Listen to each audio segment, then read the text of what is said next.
every Godzilla ever. There are more Godzillas than Elon Musk has baby mamas. Let's get into all of them. You have the Monsterverse Godzilla, who unlike the Japanese version comes from an ancient species of Godzillas also known as Titanus Gojira. The Godzilla we know is at least a few million years old, and you have to dig into the comics to learn about its pre-1945 escapades. I discuss exactly how old he is in another video found in the description or in the end of this video. One of the members we learn about in this Godzilla species is Dagon, whose bones we see in Godzilla 2014. He is the only other Godzilla that is named in reference. He was worshipped by ancient people whom he protected. He was defeated in battle, had eggs laid in him, resulting in an awful death. I mean, who wants to go out that way? Comment "Rest in peace Dagon" in the comments to show respect to the fallen. Recently, fans were introduced to -1 Godzilla, once an ancient, violent amphibious creature who was struck by an atomic Baker test at Bikini Atoll in the Pacific. This evolved him into the Godzilla we see throughout the movie. What he will become in the sequel is yet to be determined. We also have Shin Godzilla, who goes through more forms than Logan Paul has insincere apology. Shin Godzilla started with Form 1, an aquatic eel-like creature that swam in the ocean. The second form was amphibious, dragging itself onto land while gushing blood from its gills and mouth, almost as if it was spilling its guts. The third form stood more upright and began to resemble the Godzilla we recognize. The fourth form is the fully developed Shin Godzilla, one of the most destructive versions ever to be put on screen. The fifth form was only teased, showing strange humanoid creatures budding from its tail as it prepared to evolve again. We know the director had plans for Shin Godzilla 2, and recent reports indicate Toho may work on a Shin sequel and the -1 sequel simultaneous. Around this time, we see Singular Point Godzilla, who was inspired by Shin Godzilla. He also had multiple forms. He began as Godzilla Aquatilis, almost whale-like. The second form became more amphibious, with limbs that allowed it to crawl on land. This one was called Godzilla Amphibia. Godzilla Terrestris is the third form, standing upright and beginning to resemble the Godzilla we all know and love. Then, finally, we have Godzilla Ultima. Each stage wasn't just a transformation, but an adaptation, with the creature evolving in direct response to the environment and threats around it. This is a trait seen throughout most Godzillas, but not to the point of transforming as a result of obstacles. This Godzilla had more transformations than Britney Spears has voices in her head. Prior to Godzilla's Singular Point, we had possibly the largest and strongest Godzilla ever, Godzilla Earth, a 300-meter behemoth. After becoming such a threat, Earth's survivors decided to leave the planet, and we see a 20,000 year time skip where he evolves an even stronger force. He can withstand nukes like nothing, has barriers that prevent attacks from even reaching him, and has offensive maneuvers that could destroy mountains. He also sprouted a spawn referred to as a mini clone, Godzilla Affiliate. The 2000s gave us unique timelines with one connected duology. Godzilla 2000 is the Godzilla that launches the Millennium series. The very next film, Godzilla vs. Megaguirus, used a nearly identical design for Godzilla, but took place in an entirely different continuity where he even overcame a weaponized black hole. After that, the Kiryu saga told another self-contained storyline where Mechagodzilla was built from the bones of the original 1954 Godzilla. Each of these films stood apart as it rebooted its own timeline, which meant the Godzilla in each story was a different version even though the designs looked similar. We see a very different Godzilla in GMK, which is short for Godzilla, Mothra, and King Ghidorah, giant monsters, all-out attack. This version is a manifestation of the very angry spirits who died in Japan during World War II, returning to punish the living. We also have Final Wars Godzilla, often considered one of the most powerful versions because he defeated Kaiser Ghidorah, a foe Toho described as Godzilla's toughest enemy. There is much debate on exactly who the strongest version is. Be sure to comment your thoughts below. In Final Wars, we also see a member of Godzilla's species, Minilla. I seriously prefer Godzilla Jr. However, I will say, the Minilla we see in Godzilla Final Wars is a much improved design from the Minilla we see in the Showa series. In my opinion, I hope Minilla is gone, like Batman's parents, never to be seen again. The Heisei 90 series introduced a Godzilla who mutated from a prehistoric Godzillasaurus exposed to nuclear radiation during World War II. Later, due to literal time-traveling events in Godzilla vs. King Ghidorah, history was altered so that the Godzilla was instead irradiated by a nuclear submarine in the 1970s, creating Godzilla in that revised timeline. This Godzilla was a lot like Hawk-Tuah Girl at the start.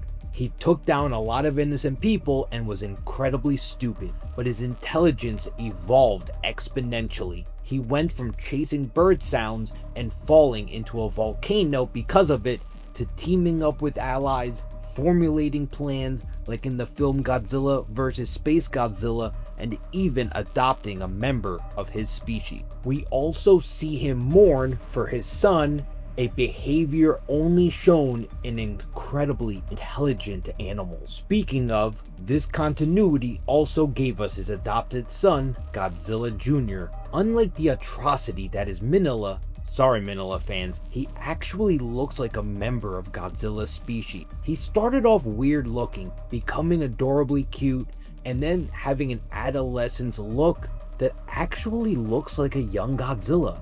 His growth was accelerated due to the uranium deposit explosion on Birth Island that flooded him with radiation, maturing little Godzilla into Godzilla Jr. in an expedited rate. I argue in a separate video that the Godzilla we see in the spin-off Godzilla Gemstone series is actually Godzilla Jr. This is a fan-created series that's officially recognized by Toho and was even uploaded by Toho's channel. It featured narration from the actress Miki Sagusa, who was prominent in the Heisei series. The Showa series presents the second Godzilla who transitioned from a villain to a hero. Like the Heisei era Godzilla, this Godzilla also had incredible leaps in intelligence. He went from a bumbling, aggressive fool who got outsmarted in every way to learning and speaking a universal kaiju spoken language, making gestures he's observed humans make, adopt a member of his species, collaborate, and more.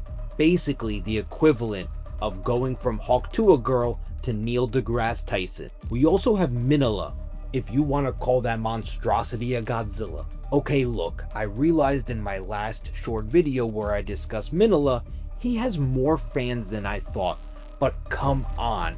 As David Salas said in the community section of my page, is that Baby Sinclair from Dinosaurs? Of course, we have the original Godzilla as well, Big Daddy. In Ichiro Honda's 1954 film, based on a scenario Shigeru Kayama, Godzilla is presented as a prehistoric sea creature awakened and mutated by a hydrogen bomb testing. The movie never states that he was the last of his kind. In fact, Dr. Yamane ends the film by saying he cannot believe Godzilla was the only survivor, warning that more could appear if nuclear testing continued. Later novels and supplementary material sometimes depicts this Godzilla as part of a species. We later see the original Godzilla reincarnated in Godzilla Tokyo SOS, where the Japanese military encase his bones in a mecha construct,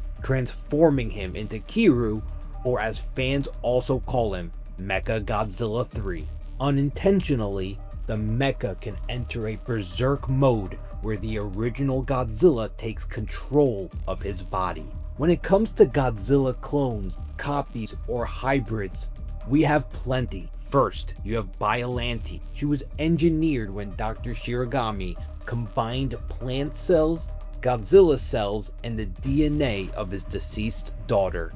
The result was a massive plant-like kaiju with Godzilla's regenerative abilities and the ability to adapt and become more powerful. A signature Godzilla move. Next, we have my favorite Godzilla clone, sort of hybrid, Space Godzilla. His origin is left ambiguous, but we do know his cells either came from Godzilla's during the Biollante spores that drifted into space, or cells that went into space by Mothra. In either case, the cells passed through a black hole, emerged from a white hole, and merged with crystalline life forms to become Space Godzilla. More mileage than Pete Davidson between Hollywood girlfriends. The result was Space Godzilla, one of the most powerful and dangerous enemies Godzilla ever faced. He has many more abilities than Godzilla and had the potential of reaching powers that surpassed anything we saw in the franchise. Again, my favorite Godzilla clone. Then you have Orga. The Millennium UFO spliced itself with Godzilla's regenerative G1 cells, mutating it into a secondary creature called Orga.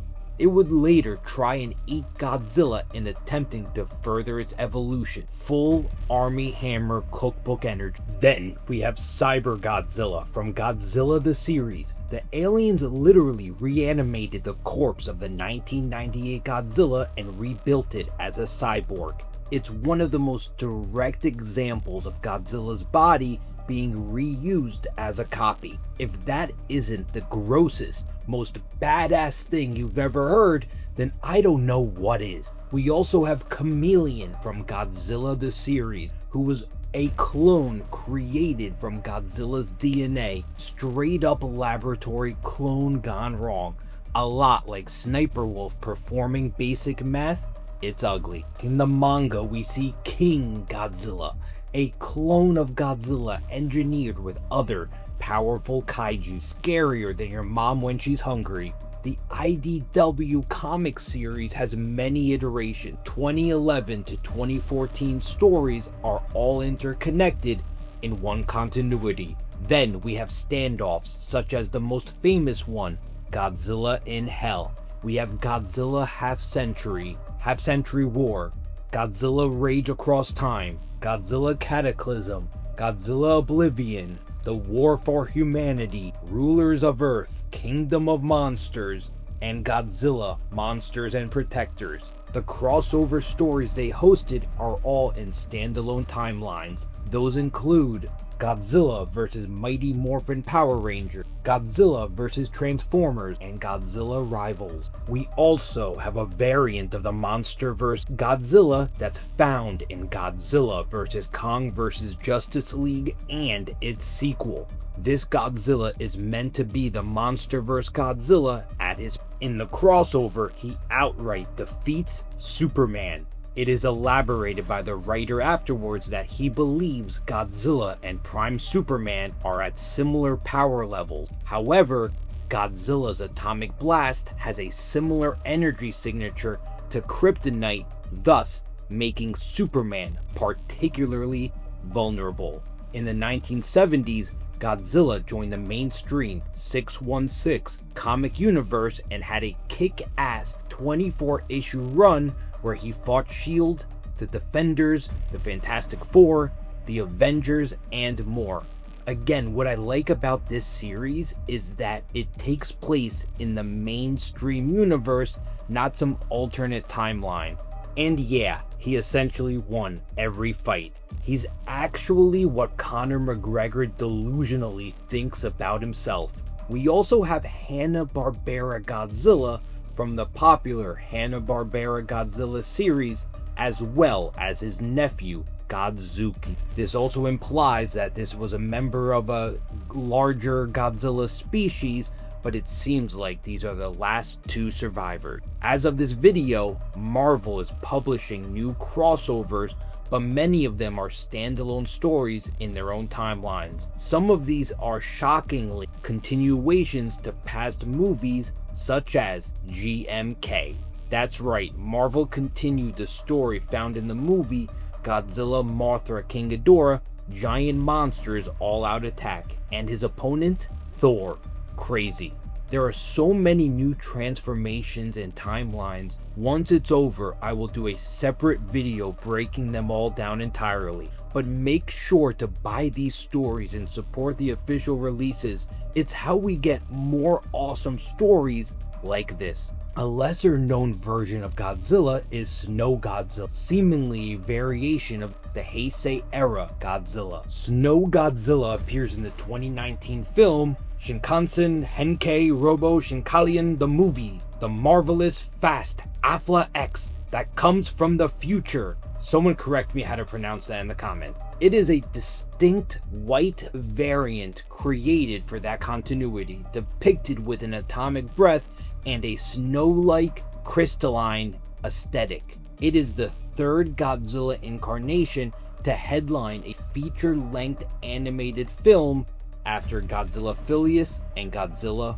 Earth. A Shin Godzilla variant made an official anime appearance in a Crayon Shin-chan crossover episode titled Shinusuke Taishin Gojira Dazo, which appeared on TV Asahi on July 22nd, 2016. This was promoted as Shin Godzilla's first appearance within an anime format. Godzilla had a live-action cameo in 2007 in Always Sunset on 3rd Street 2. This was the first time Godzilla was depicted entirely with CGI in a Japanese live-action film. The film opens with a dream sequence where a Showa-style Godzilla attacks Tokyo, a homage directly directed by Takashi Yamazaki. Many believe this is one of the many reasons why he was later considered to direct Godzilla -1.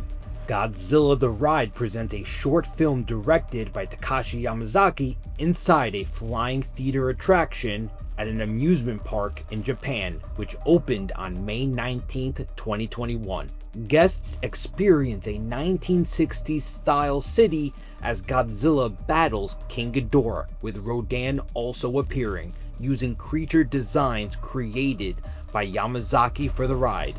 In 2025, the park added Godzilla the Ride Great Clash, again written and directed by Yamazaki, in which Godzilla fights a newly created and designed Mecha Godzilla called Kiju Type 0G Breaker, with distribution planned for multiple iRide venues worldwide. Fans can experience what it's like to visit your mom, sirens, cracked walls, and bystanders running for their lives. Every Godzilla game had its own timeline, but many are barely stories. The ones actually worth noting here in this video is Super Godzilla, Godzilla from Destroy All Monsters trilogy, which included Destroy All Monsters, Save the Earth, and Unleashed. A few more video game honorable mentions coming right up. But first, not all fans would agree with adding this to the list, but I'm gonna do so anyway. Godzilla from Godzilla 1998, renamed to Zilla by Toho Studios. We also have his son, Godzilla Jr., also referred to as Zilla Jr.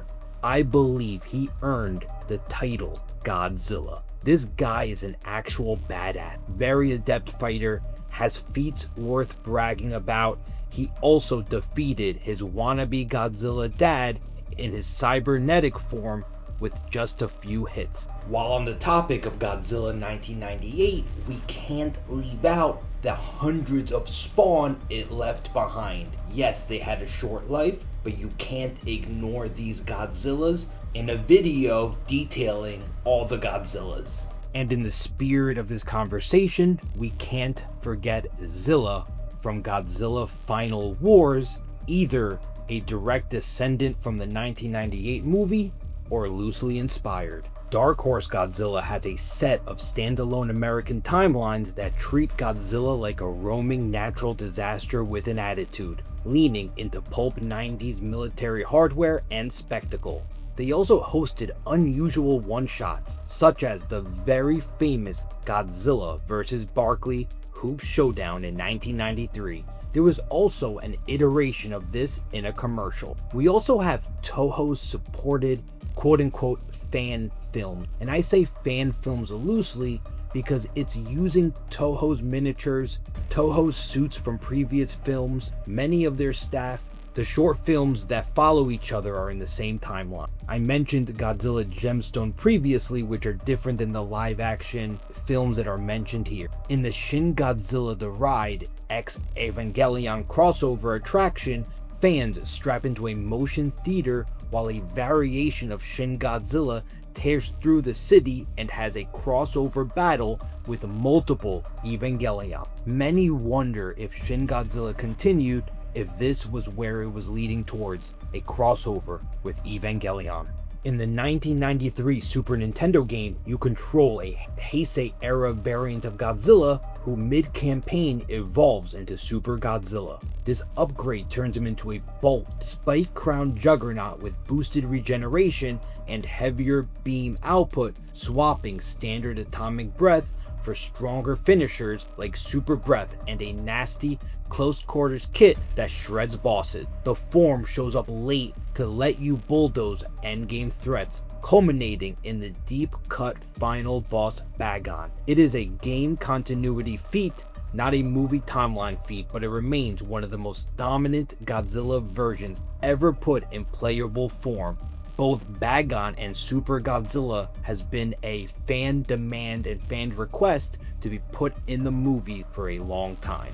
In the Chibi Godzilla series, you get an official kid-focused continuity where a super deformed Godzilla stars in the short comedic bits with chibi versions of friends and foes, living in a light, slice-of-life world instead of a disaster plot.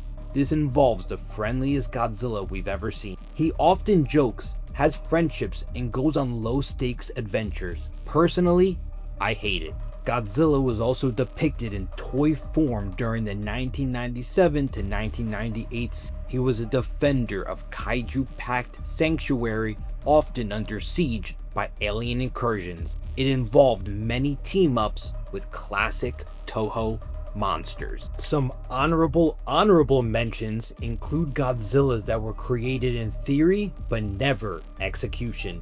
This includes Ghost Godzilla, a vengeful spirit of 1954. In one draft, he even possessed Little Godzilla. This was reworked and reimagined into Godzilla vs. Destroyer.